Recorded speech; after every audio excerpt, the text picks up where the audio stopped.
call this meeting to order. Please stand. Flag. Pledge allegiance to the flag of the United States of America and to the republic for which it stands, one nation, under God, indivisible, with liberty and justice for all. Thank you. Okay, some agenda adjustments. The Health Insurance Subcommittee report will be heard under new business. And the Audit Subcommittee report will be heard under the Treasurer's section of the agenda.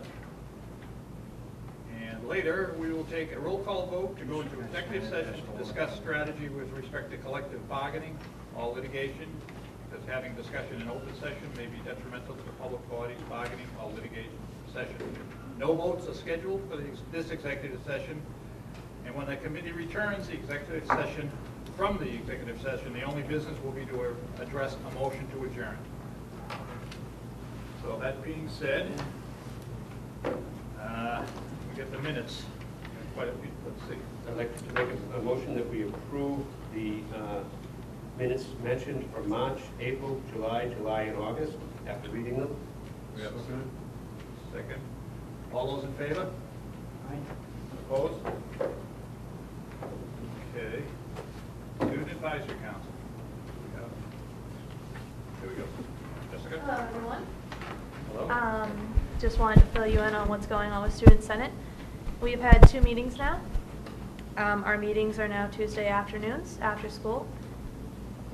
We have discussed the homecoming dance is October 1st. We're not in charge of it, but we're really excited about it. We also are planning to have another pep rally this year before Thanksgiving break, hopefully, and hopefully have more time to do more fun activities, games, get everybody excited. We're also hoping to maybe have a black and white dance again this year. There was a good turnout last year. A lot of kids have asked me to have it again. They enjoyed it. Senior privileges. We have talked to Miss M and Mr. McBurney, and they have agreed to either do box lunches or allow the students to have lunch in here. We were thinking about maybe having a raffle or something, and maybe 4 or 5 students once a month get to come in here and have lunch. Another big thing is a talent show, middle of February, end of February, before Drama Club gets going. We have, I think, up to 5 or 10 acts right now. We're hoping to get some more, hoping to have it in the lecture hall and have a good turnout. Also, a movie night. We were hoping to do a movie night in the lecture hall also, just a nice little 2-hour movie. Have the kids have somewhere to go, cheaper than going to the movies. And all the sports are going right now, golf and football and volleyball, and from what I hear, they're all going good right now. Thank you very much. Thank you. Okay, the reports, Treasurer's report. Kelly. Good evening. We have Bruce Norling here tonight to report on the audit. They were here in August and under duress because we were all in the library at the time, proof being done. We survived, and Bruce is here to report on the audit and to entertain any questions you might have of him. Bruce, you want to come forward? Sure. Where should I just sit here or? Table? No? Yeah. No hot seat. The hot seat, okay. So I'm Bruce Norling, the CPA firm that does the annual audit.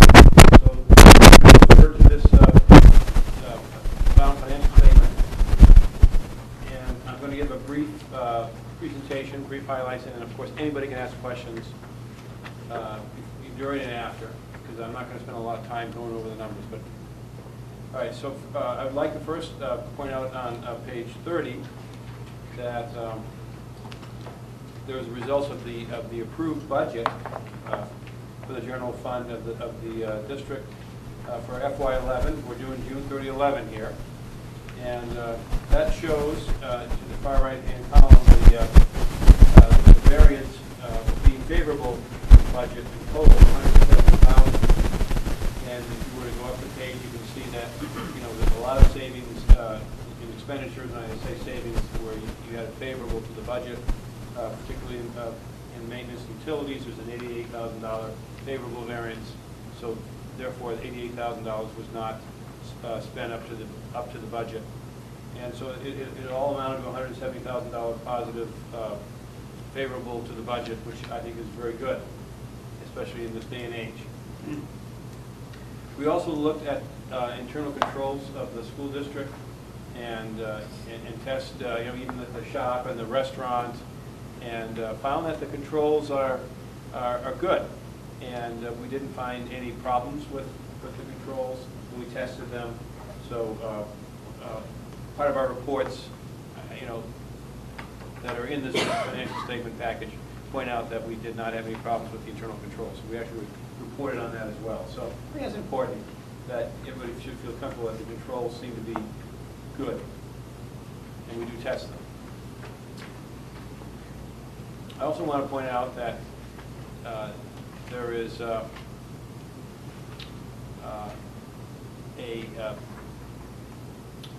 retirement benefits that are being funded for health insurance, and that's sometimes referred to as OPEP, but let's call it post-retirement benefits. And the school district has that issue here where they are trying to fund a future liability for retiree health insurance benefits that you have in place for the people who are eligible here in the school. And that's a big nut to crack. It's approximately $5 million. Right, approximately $5 million. Nevertheless, the school district has put some money aside, is trying to put as much as they can aside. And in fact, in FY11, there was a separate bank account set up, and the money that was put aside, has been put into that trust account that's outside these financial statements. It's in that trust account and can only be used for the retirement liabilities for health insurance in the future. So that has actually been set up and actually been removed from the accounts. So I wanted to point that out. That's approximately $283,000 that we set aside of the $5 million. It's a start. And then I want to also point out that in page 12, which is with the balance sheet in accordance with government funds, that there is fund balances at the bottom, which total to $1.5 million. However, some of that funds are going to be now spent on the construction project, and the construction project of the school did not really begin in earnest until after June 30, 11. So the big activity that's occurring, all these, the new roof and all the other renovations, is not shown up yet in these numbers. There was a small amount showed up in June 30, 11, but so there isn't going to be a whole lot of fund balance left that can be used, for a rainy day. All that reserve that can be used for the building project is going to be used in 2012. So that number in that page at the bottom will be much less at the end of 2012. And then I want to point out that your balance sheet, if you will certainly look a lot bigger in 2012, and there will be more debt that will also be shown on the books because of that's how they're financing the project substantially. So things will look a little different next year, but we saw that the numbers are all falling into FY12. I want to point that out. So we were here when the project was going on, and so that was very interesting, but everything was managed just fine. As far as moving and roofs being put on and so on, it didn't rain. Yeah, thank God. And I've said this a number of years, but I'll say it again. I think Bob and his staff do a tremendous job. It's a fairly large set of activity here, and with it's really Bob and the two people in the office. It's really three people do all the accounting. In do all the reporting. I think the accounting system operates just fine, and Bob knows how to use it. He generates a lot of reports. And so I think that he should, again, be at least recognized for doing a good job, at least. And we're tough on him. He's really happy when we leave. No question. He's happy when we leave, too. And that's it for formal presentation. Go ahead. Did you get to look at any of the, I'll call them enterprise accounts, in other words, for example, the restaurant here? Yes. I don't believe you made any recommendations on it that I saw here in that particular one at all. I did not, no. Which is, I'm very concerned about it. We've had 2 years in a row now running at a loss. That's funny. And I was wondering if something popped out that. No, not something in terms of internal controls or, shortages. No, it's more of a, that's a sort of a internal decision. Okay. If you want to continue running a deficit or cut back the program. Any other questions? Generally, everything's looking good, we're on target. Yes. Yes. Okay. Right, just gotta know. Anyone else? I'll make a motion, we accept the auditor's report. Second that. Motion by Hanson, seconded by Hanson. All those in favor? Opposed? Thank you, Bruce. Bruce? Thank you. Well, I think I speak for the committee, Bob, when I offer you, thank you for your work, and the ladies. Yes, we will thank the ladies. Extend that thank you. Give them the back. See you later, everybody. See you, Bruce. Take care. I don't know, like, see a sidewalk on the back of the head. They only do that in Yeah. All right, I guess it would be my monthly reports next. Yep. I'm not going to go over the July report. I have it here with me if anyone saw something that they want to ask a question on.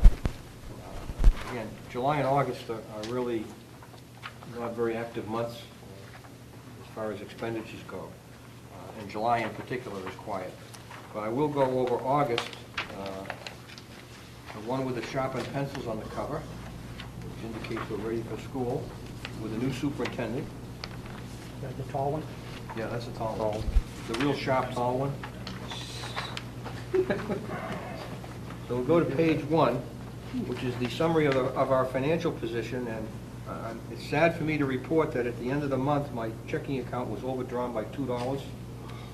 So we didn't have any money left in the checkbook when I got done. With you on that. The money market account continues to earn 10 basis points, and the Mass Municipal Depository Trust account dropped from 23 basis points to 21 basis points. So on $2.7 million, we made $379 for the month.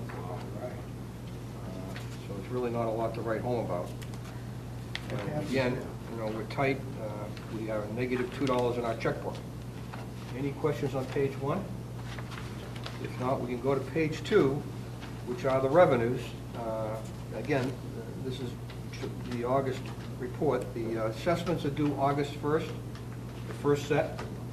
And in the July report, Norwell, Rockland, and Situate paid us before the end of July, which we really appreciate. The other 5 communities paid us the first week in August. We just had Cohasset lost it. We don't know what happened. We had to call them. Well, they just, The new people down there? Yeah, they have changed. Yeah, we didn't get it till almost the middle of the month. Yeah, everything has changed now, there's all new people running the show It now. seemed like they didn't know what came Yeah, yeah. But we think we got it straight. We'll find out, the next assessment is November 1st, so we'll find out. Other than that, the miscellaneous income in the second column of 8,000, again, we continue to have 2 employees collecting workers' comp and turning the checks over to us. We had hoped to have one of them gone by now, but that's still going on, and we'll just see what happens. Any questions on the revenue for the month, the 2 months of July and August? If not, we can go to the next page, which are the expenditures. Now, again, in July and August, there really isn't an awful lot done. We really have to, we pay for all of our insurances up front, our workers' comp, our special multi-peril insurance. So you can see that, for example, line number 2, workers' comp. Again, I'm going to leave it this way. I mentioned this in June until we figure out what happens at the end of the year. But our budget was $57,000, which was a 30% increase, and the actual bill came in at $90,000 because of the people we have on workers' comp. I also just went through an audit of last year's numbers, and we're going to get billed an additional $4,000. So that line item is going to be negative 37, and I don't want to play with it at this point. I don't want to take it away from books and instructional supplies, or it's just too early in the year. And I may have some revenue come in that could offset that negative, and it's too early to do anything. So I'd like to leave it there unless someone objects. So you'll see it every month as a negative number. Line number 5 is our county retirement. That's something we also pay for in July, and that was 120 grand. Line number 16, pupil transportation. I just want to point out, it's a negative $993. Well, that's because we didn't run any buses in July or August, well, in August. And the 993 represents, we have to file for a rebate on our federal tax on the fuel. So we got $993 for the quarter. So that's why, and we put it in there as an offset. You usually won't see the minus, it gets buried. I don't mean that in a bad way, that it gets buried. It's just included with other numbers. Watch him. Right. And line number 30, dues and subs. Again, most of them are paid for in July for the year. There are a few that expire later on, but again, between the dues and subs and the insurances, there really isn't much going on. On the capital outlay, we are bidding on a bus. There's $117,000, so that's in process. And on line 35, the bond expense, on August 1st, we make our first payment of interest, which is a whopping $12,000, which is good, because it used to be $40,000 or $50,000, but we only have 2 more years left on the bond issue for this building. I think things should work out well. Excuse me, when we put the other new bond issue on. If you recall, right now I'm borrowing temporarily until December, and then in December, once we know the final ultimate costs of the windows and the roof, we'll bond that amount for 10 years. And, there'll only be 1 year where we overlap, which is fairly good planning, I think. Are there any questions on the expenditures? Anything I didn't touch on that you want to know, learn something about? If not, we'll go to the charts. In the August chart, again, the Kelly Green part of revenues are assessments, and down below you can see that the blue piece of the chart, it never is this big because we always have a lot of salaries, is the major expenditure for the month of August, which are the insurances and the other things I spoke about, the general expenses. And it's similar on the next page, which shows you the 2 months. Again, on the expenditures, you can see the big blue pie chart slice is all of the insurances, the workers' comp, Plymouth County retirement. So, and that's never looks that way. Usually that's your salaries piece, whereas the salaries is the Kelly Green smaller piece of the chart. Any questions on the charts? If not, Mr. Chairman, I need a motion on July and August treasurer's reports, if it's okay. There are no budget transfers yet. Do a motion for both. I'll make a motion that we accept July and August treasurer's reports. Do we have a second? Second. Second by Whitman. All those in favor of both? Aye. Opposed? Passes. Thank you. Okay. Okay, now, all I have is the subcommittee assignments. Dr. Hickey and I went through the list. Jim, you said you wanted to be... I'd like to be chairman of the superintendent evaluation subcommittee and the secretary treasurer. Anybody have a problem with that? Are there any others that anybody wants to change on or wants? So we'll go with the list as presented. Who just went to the superintendent evaluation? Hanson. went for the superintendent evaluation and secretary treasurer evaluation. That was your role, Jim Miller. which is already on, correct? He's on both. Oh, He okay, just wants to be the chairman. okay. You can have the insurance subcommittee, Bob, if you would like it. Have insurance. They put me as insurance, but I'll give that to you if you want it. See, I'm stunned. You're so willing. Totally involved. That's okay, I'll take it. All right. Okay. This is the new one. Very good. Okay. And now we'll do subcommittee reports. Audit, we already basically had. Unless a member of the audit committee wants to talk about what happened earlier. I don't think we really, I think No, we it's said fine. everything. Yeah. Interview negotiations will be an executive session.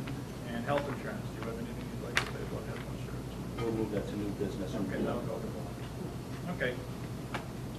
Now we go to the superintendent director. Thank you, Mr. Chairman. Let me just start with a series of thank yous. I want to thank the members of the committee for a busy summer and for your attentiveness and responsiveness as I transition into this job. Thank you for that. I want to thank our amazing staff, as we have, as you'll hear in a moment from some of the administrative team. It's been a great start to the year. Our teachers have hit the ground running, and they are being very patient and flexible as our roof and window project wraps up and continue to do a fantastic job. I want to thank our building administrators, 5 of whom are here tonight, for their behind-the-scenes and in-front-of-the-scenes work to get this year started off smoothly. They're doing a fantastic job. What I'd like to do is give them an opportunity to comment in just a moment. But I also want to extend some thank yous to the parents of our incoming freshmen. Because of the roof and window project, we had to alter our summer orientation program. We had to scale it back a bit, and so we ran a series of one-night orientation sessions, which were attended by incoming freshmen and their parents. I received some great feedback on it, and I need to thank the parents for being in attendance. And it just helps to start off the year when parents and our staff and the students are all on the same page. And thank you to those parents also that were able to come to our first Parents Association meeting, which was very well attended. Before I talk about what Mr. Bob Moorhead was able to accomplish with the roof and window project going on, I'd like to turn it over to Mrs. Dutch and members of the administrative team who'd like to report out.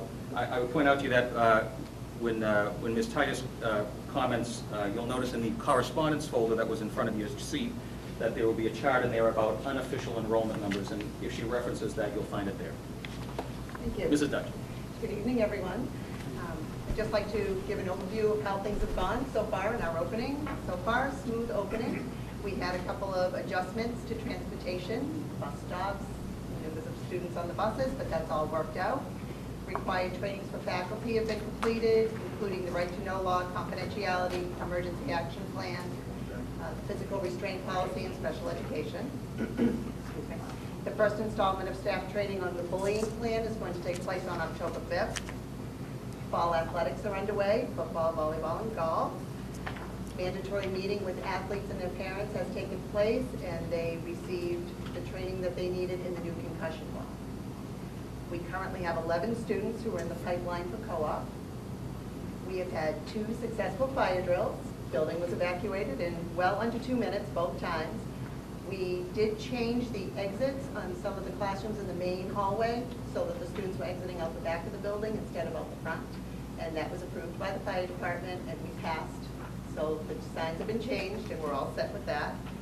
And for myself, just getting to know the faculty, I've been conducting a listening tour where the faculty come and they make appointments to meet with me, and they can tell me anything that they want me to know about them, their department, their students, the school, anything.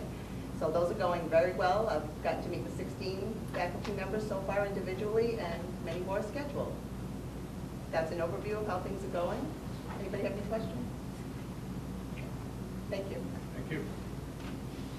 In the packet that Mr. Hickey referenced, you'll see a chart. There's a front and a back. I don't know which is the front, which is the back, but I'll start on the bigger chart. How's that? Excuse me. The larger of the 2 charts reference right now, this is not October 1. Let me repeat that. This is not October 1. very unofficial numbers. This is as of today. And what it does, you see it takes it across by town, by grade, male and female. And then you'll see in the far right-hand corner, you'll see your total numbers by town at this point. If you flip it over to the smaller chart, we did a comparison of October 1, 2009, October 1, 2010, and today. So you'll see total numbers by town there. And as you see, we right now have a total population of 612 kids. Don't tell anybody that. And you can see where your towns are in reference to that. Yes, Mr. Hickey, take that off. So things are going, recruitment's been it went really well. And I have to echo what Tom said about the orientation program. We were very anxious about not running the traditional bring the kids in, run them through shop types of programs. But so far, we've not seen any negative, only positive effects to the orientation that we did. We have not had anybody, we've had one student sign out since the beginning of school, that's it. We have a waiting list of about 90 kids in the 9th grade. And then there's also several students on the 10th grade waiting list also. So be happy to answer any questions, and you'll get real numbers after October 1. I just have a comment to make on that, Jim. I had the fortunate opportunity to be at 2 of those indoctrination sessions, and I can say nothing but positive about it. I thought it worked better than it did by bringing the students in for 3 or 4 days and then having the parents around. The parents and students heard the same thing. The children had their little rah-rah with marking here, and made his point a little bit stronger, but they all heard it, and I had comments from several parents, and they really, really liked that idea. So I just wanted to throw my 2 cents in that it really worked out fantastic, as far as I'm concerned. And I want to let the rest of the committee know. Questions on numbers?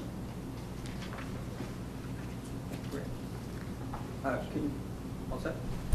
Continuing on, I also want to extend my thank yous to our fantastic custodial crew and Bob Moorhead and our summer help.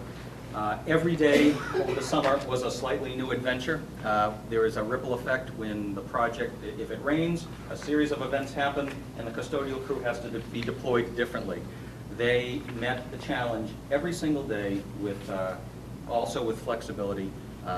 If you walked into the building at the start of the year and you ignored the stuff outside, you would not know that we had our summer routines totally disrupted. They met the challenge, and I couldn't be more pleased with their efforts. I included a memo that Bob wrote to me, listing all of the things that, which is document 11, of all the things that Bob and his crew were able to attend to with this project going on. So I want to say thank you to the custodians and Bob Moorhead.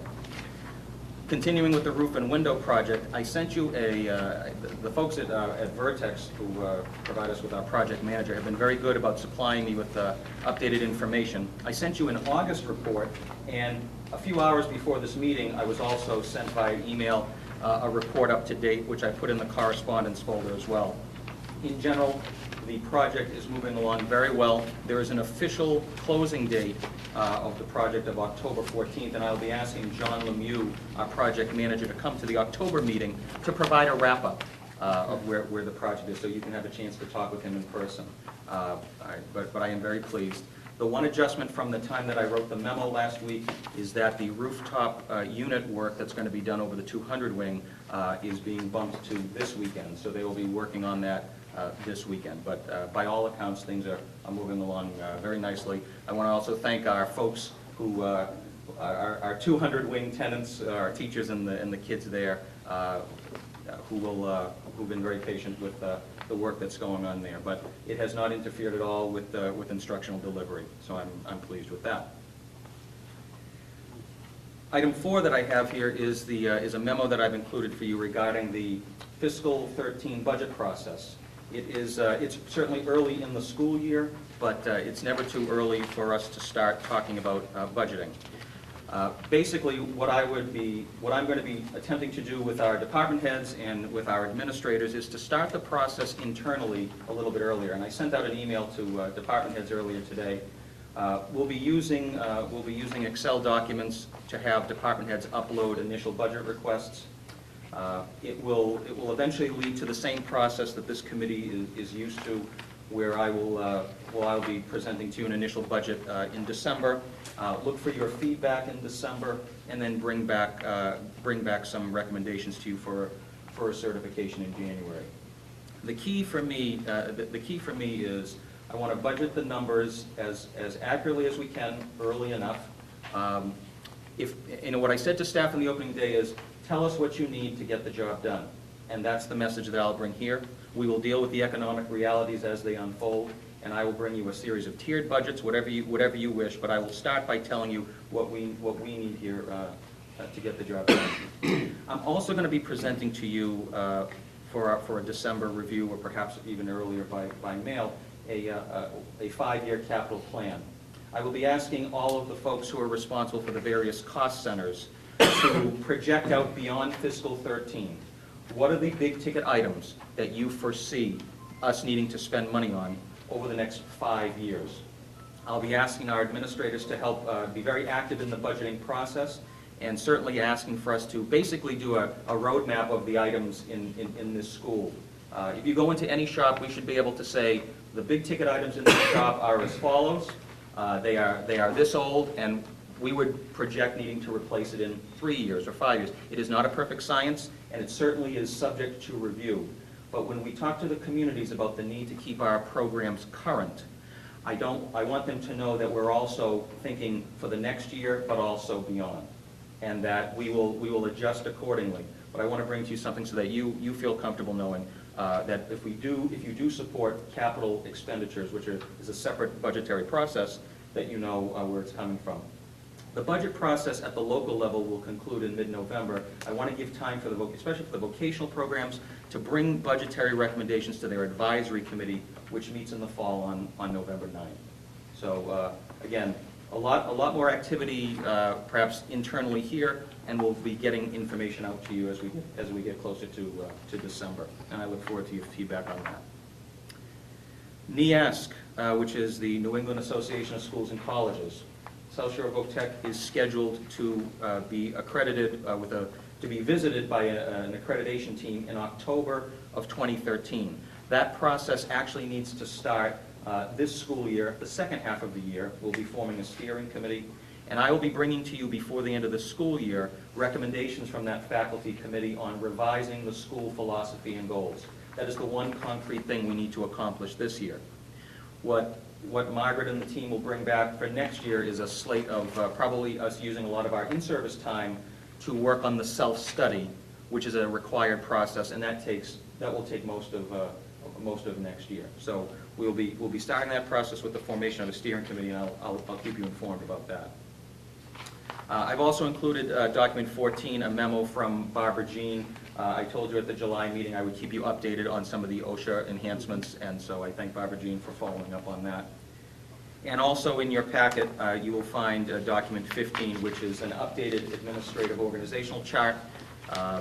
I've made a few adjustments to that. I've also included our adult ed coordinator. It's part of our district, it's part of our school mission that we offer, that we take our adult ed program seriously, and I want to include that replacing Gene Kelly after many years is Steve Campbell, who's an auto body instructor here at the school. I've also included, because of issues, so many state issues, teacher evaluation and race to the top, I've also included the principal in to assist me in matters of collective bargaining as they come up for instructional issues. And again, a few other adjustments in there. And I thank again the administrators who are fulfilling these roles every single day. That is the conclusion of my report. And I yield back the balance of my time. Thanks. Unfinished business. We have that MAFC conference.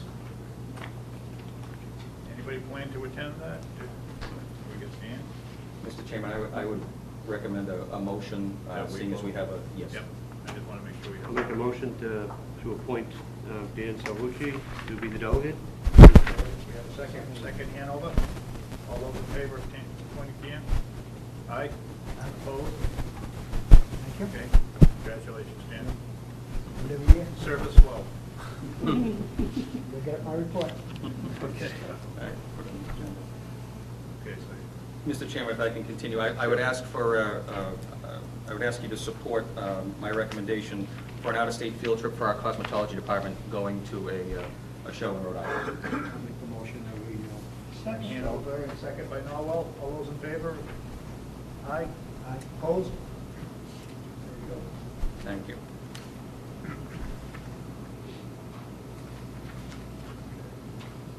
Discussion on the health insurance law. Just to continue, so at this point in the agenda, you have provided in your packets copy of the new health insurance law, the current regulations in effect for that law, and an advisory from Murphy, Hesse, Toomey, and Lehane trying to explain that.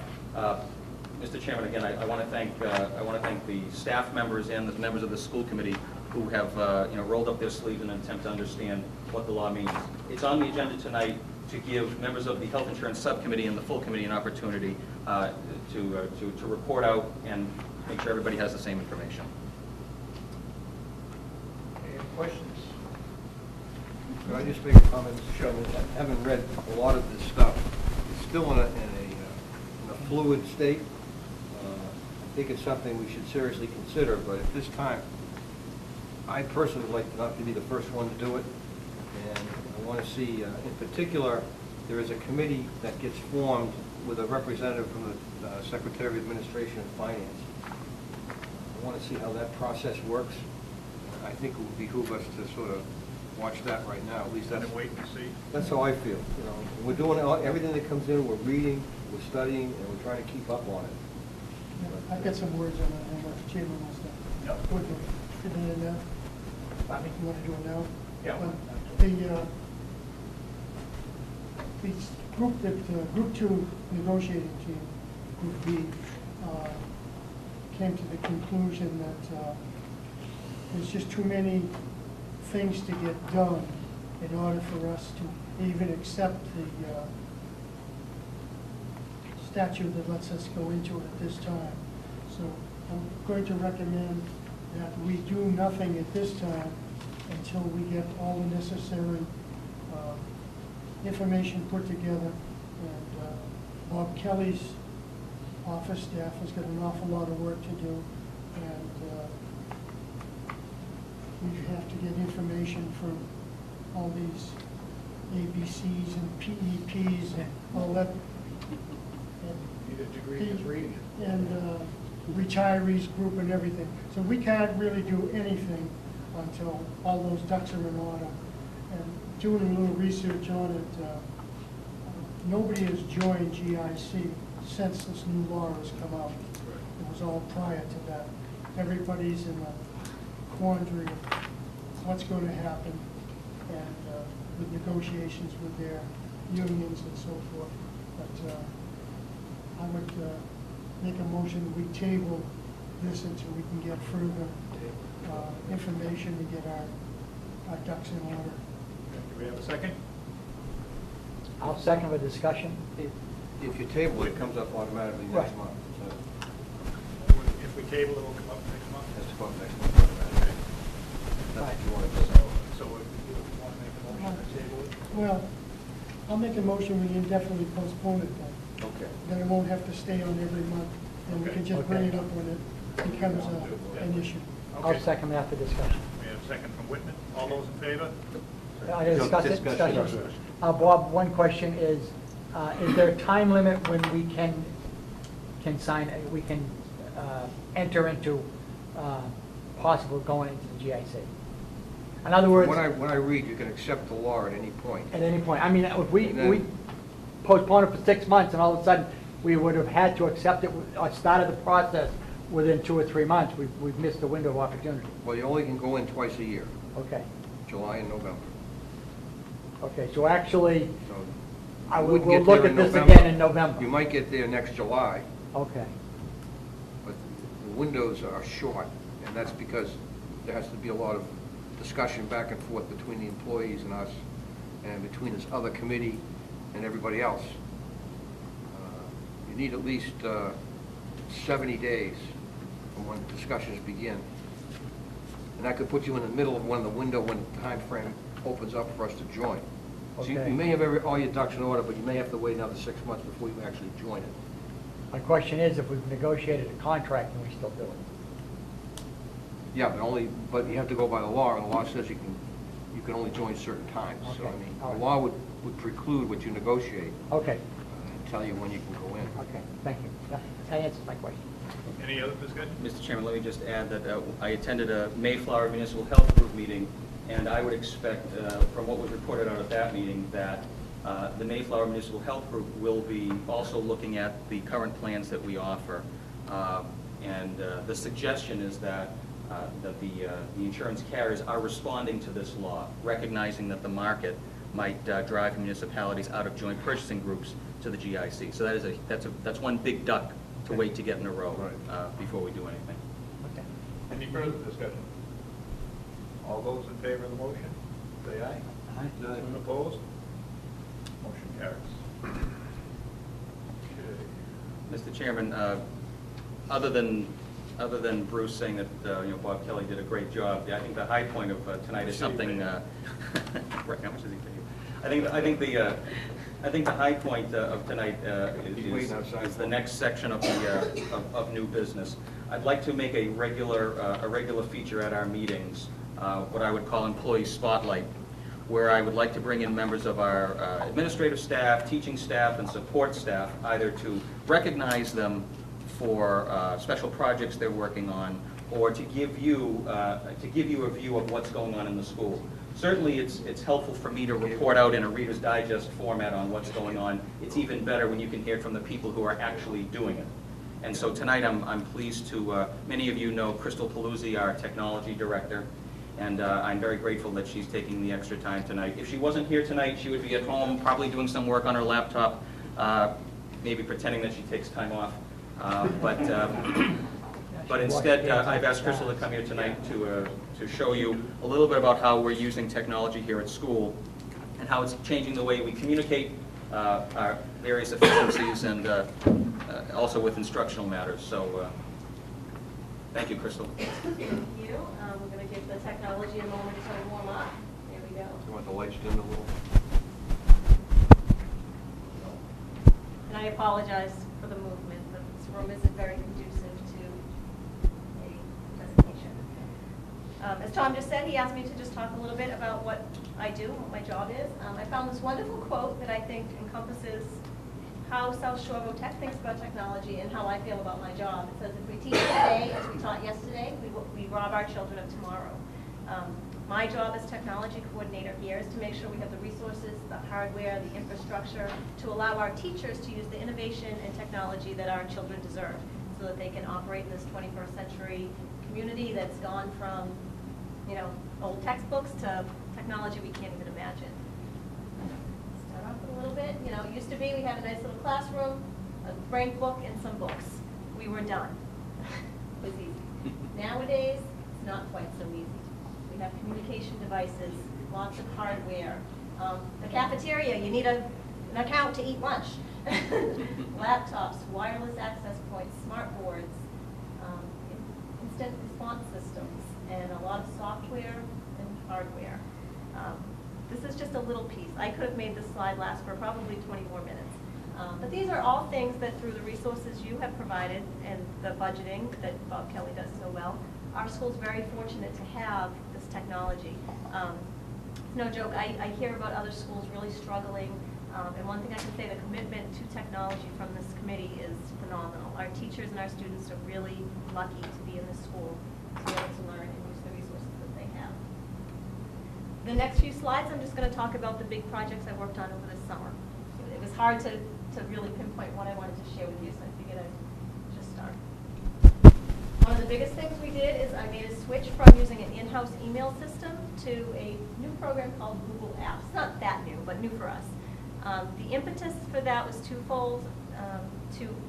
Currently, before this, I provided an email server in the school just for our staff. That was, we had to buy the hardware, maintain the hardware. If the power went out, which it does very often in Hanover for some reason, our server was down, couldn't get email. We really didn't have the capacity to provide accounts for the 600 students. It was time to upgrade that system. An upgrade to that system would have been, at a minimum, about $10,000. We started looking. Google Apps, thankfully, is free for schools. So I was able to move all that technology, the email for staff, and include all the students. And it also provided a lot more resources than we currently had. I'll talk about in a second, at no cost to us, other than so it does free email and collaboration tools. It provides teachers the ability to talk to students, to chat, instant message, all the way that kids talk now, calendaring features, can show the kids exactly when your homework's due. They can log into our website and it pops up, you have English, you have this, whatever's available. I have video chat. Sites, we have a lot of teachers already that have set up their own websites for their classes. Kids can log onto the site, download their worksheets. They no more mass printing. The kids can just go to the website, fill out their worksheet, and it's submitted. Miss Davy has done an incredible website already. One thing I am really excited about is Google Docs, which allows students to save their websites. They call it the cloud, just up in the internet. So we don't have to provide a lot of storage space, thumb drives that get lost, papers that get lost.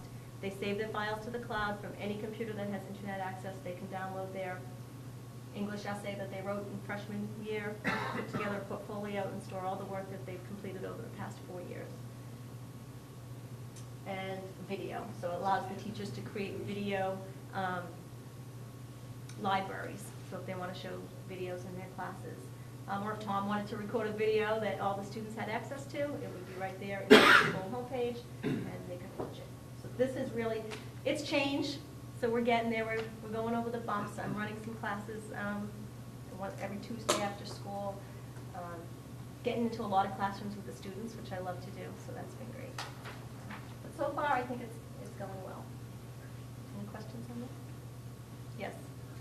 Do you, in the future, or even now, do you see any possibility that we could be using e-readers instead of supplying books to every student?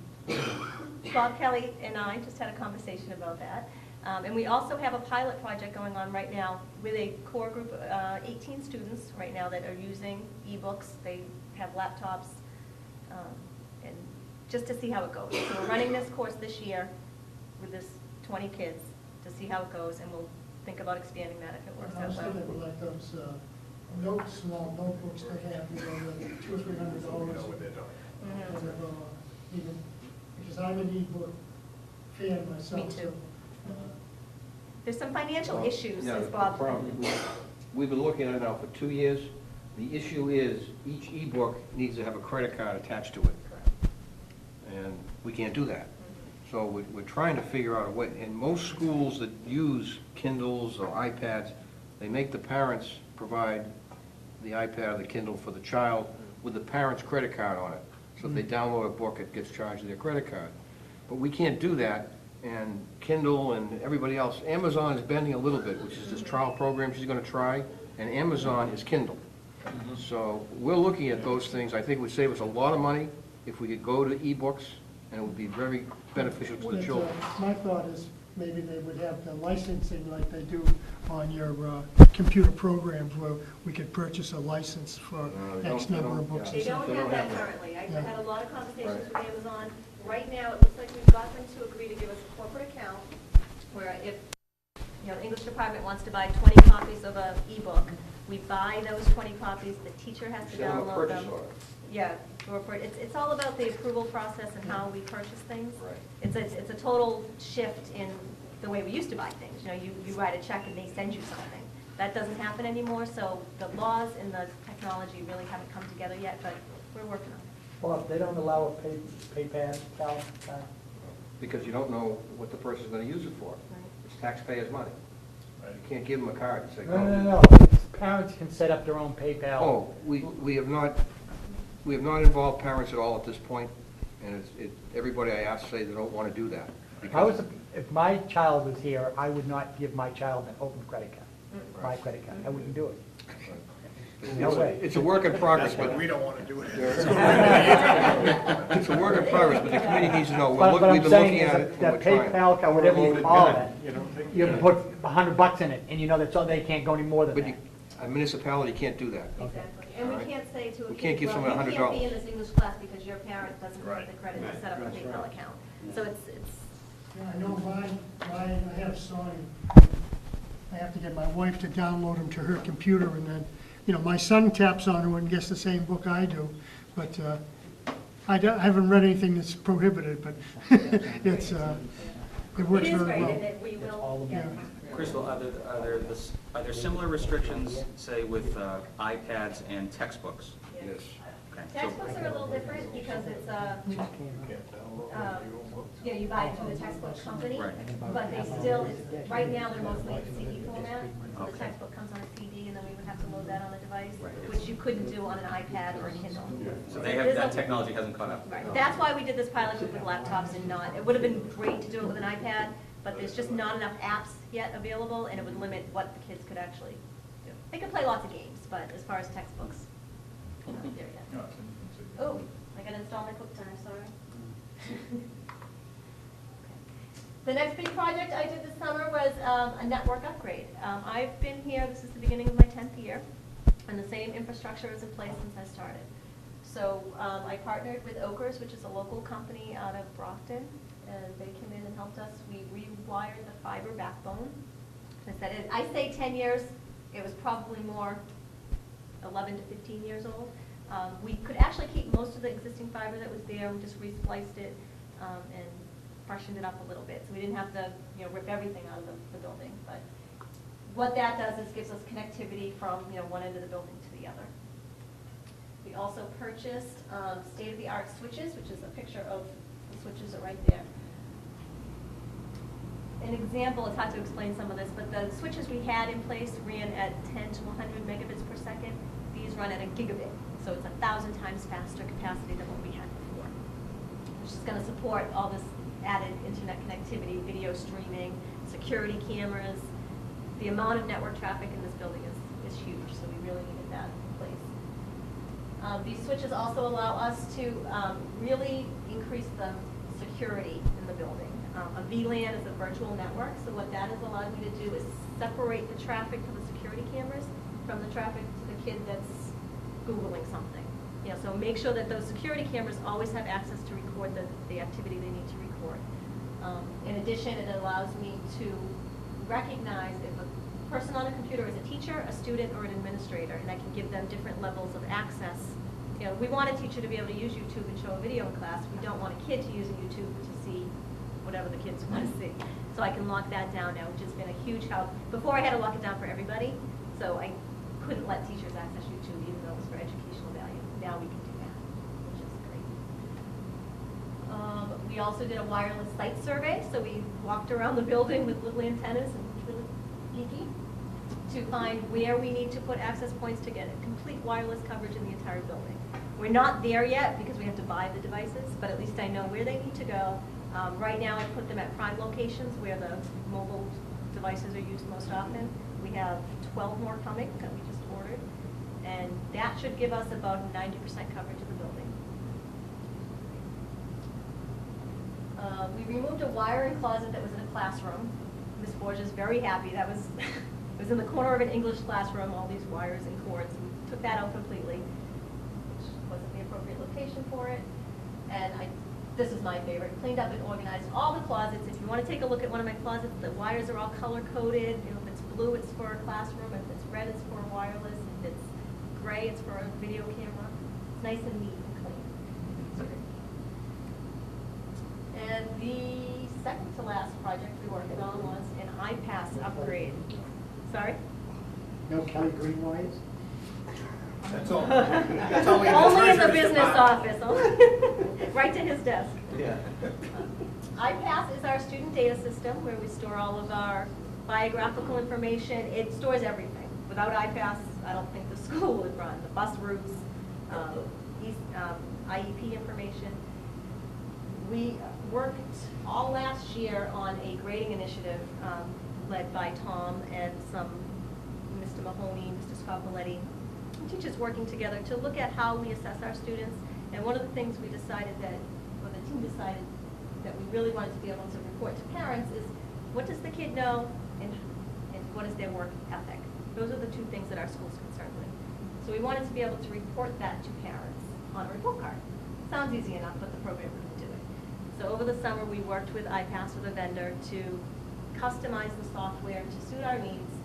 So cross our fingers, first report card, we are going to be able to report on that, achievement and work habits. What do you know and what can you do? And you want time, you dressed appropriately, and can you do your work? So that was, it was a bigger undertaking than you could possibly imagine. Customize the rank book for more accurate reporting. These next two bullets are actually, they've been in place for a little bit, but not globally. All of our students, all of our parents now have accounts so they can log in, look to see what their kids have for grades, look to see what they have for grades. Did they get detention? Every teacher is using the electronic rank book, and it's all a website. So it just really opens up our grading and our assessment to see, everyone can see it, what's going on. Does it show attendance? It shows attendance, it shows discipline, it shows grades. I remember my oldest daughter. That's it. And what's that? I remember my oldest daughter. Yes. Well, the parents don't have to look that up. The guidance department, if you're not here, they're calling your house. Yeah. Which a lot of schools don't do anymore. It's an automated thing, but they actually have a person that calls. Technology is great, but sometimes you need a person to pick up the phone and say, "Where's Billy?" Is that secure for just that family? Just that family. They have to request an account. I have to approve the account, so it's not even automatic. For the students, it's automatic. We gave them out connected to their schedule this year. But for a parent, they have to be a custodial parent, make sure they have legal access to that information. Thank you. And the last, we talked about a little bit already, is the one-to-one laptop initiative. This was funded through a Race to the Top grant that Tom helped us get, which is great. So we bought, like I told you, 20, I think it was 18 actually, students in this class that all have, instead of a backpack full of books, they have a laptop. They can travel together to all their academic courses, and each of those teachers, Mrs. Davey, Mrs. Baldner, Mrs. Cook, that's it, had completely redid their lesson plans and their curriculum on how they're going to teach, to really focus on doing electronic resources, electronic textbooks, using the laptops, electronic submission, less printing. Do you have a question? I just had a question. They don't take those home. They do take them They home. do? They're assigned to that. We had a parent meeting, so in order for the child, we worked with guidance to pick the students, and then the parents had to come into a meeting and agree that they want to take on, because obviously they're financially responsible if something does happen. Not all students get them though? Only 18. Right now, it's just a pilot. Well, right. my question was, what if somebody doesn't have a computer at home? I mean, then they would get that to take home. It's a definite group of kids. So everybody has a computer at home. If their family didn't have one, they would have one? Everybody in this course has a laptop that we gave them, Yeah. that they bring home with them. Right. And I'm just thinking of other things Yeah, too, we though. have Just one they special get- group. Yeah, okay. No, what I'm saying is. Everybody. Okay, yeah. We did have to make sure that they all had internet access at home. Oh, Exactly, that's where I'm going, you know, if somebody doesn't, I mean, I don't know in this day and age if they don't, but there could be a family that maybe couldn't afford it, and they don't have it, and parents can't check on their kids can't check on their, you know, I mean, what do we do in that case? I mean, As part of the meeting that we had with the parents, I I have a think question. Comcast was running a incentive. If you were eligible for free reduced lunch, they would give, it was almost like $3 a month. We didn't have anybody that needed that resource, but it was something that we could talk about with the parents. Key is outreach and making people aware. Correct.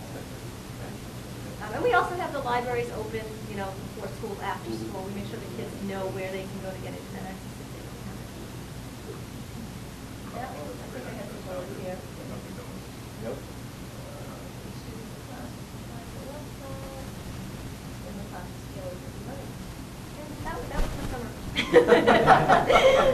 When I could find a place to sit in here. That was it. Wow. That I could think of.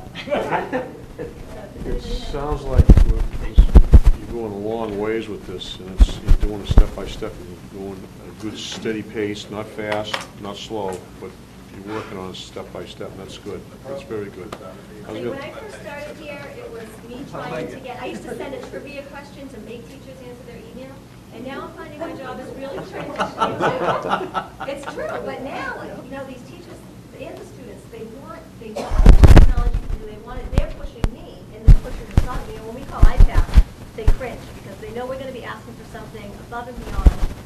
We're helping them improve their software, but we have a great group of teachers and staff here that push the technology to its limits and keep me up nights, but that's good. Thank you. Okay, thank you. Thanks, Kristen. Great job. Are you gonna put some more money in the Lakeville budget? Yeah, I want to take care of that. Take care of that. Now, went to technology. Yeah, there it goes. Yeah, 5 people are on the internet, the lights Get are ready. on. You're gonna be up next, you know, get ready. You're not paying the... There we go. Other, and then warrants. Right there. Are you gonna mark it? It's what coming there. You don't have any other way. Unless the committee, yeah. Anything else? No, anybody? except the warrants, I think. Just the warrants. Warrants. Mr. Thayer? Okay, warrants for approval. Warrant 1 and 2 totaling $880,492.08. I think he said he'd like to make a motion. Oh, make a motion? Sorry. Second. Okay, we have Hanson. All those in favor, accept the warrants as read? Okay, make a motion again. Warrants 3 and 4 totaling $1,967,038.62. Second. Okay, so Cohasset again. All those in favor? Anything else? No more warrants? No more, that's it. You wanna put some more? Okay. Any We can make requests some for other action? ones. No requests for action, Mr. Allen. I'll take a executive session roll call vote. Whitman? We need the We need a motion. motion to go Oh, into we executive need a session? motion. Second. Okay, so we have Whitman and Hanson. Yes. Yes. Cohasset. Yes. Citric, yes. Yes. No one is. Yes. Okay. Coming out just to adjourn. We'll, yeah. we'll go 5-minute into recess. Executive session, we'll come out just to adjourn, there'll be no votes taken.